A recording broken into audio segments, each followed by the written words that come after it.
Hi guys, welcome back to my channel. Today I'm going to show you how you can make a footnotes or endnotes in Google Docs in mobile.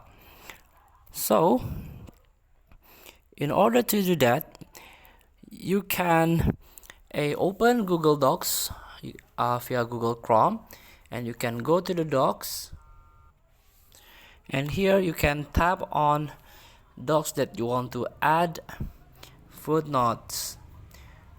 So you can tap on the tags here at the top. You can tap plus or insert. You can scroll down. Here we go. This is the footnote. You can tap it and write the footnote here. This is the footnote. This is the endnote. So this is how you can do it. Feel free to try. Thank you for watching. Forget to comment, like, and subscribe, and also click the next button below. See you in the next video.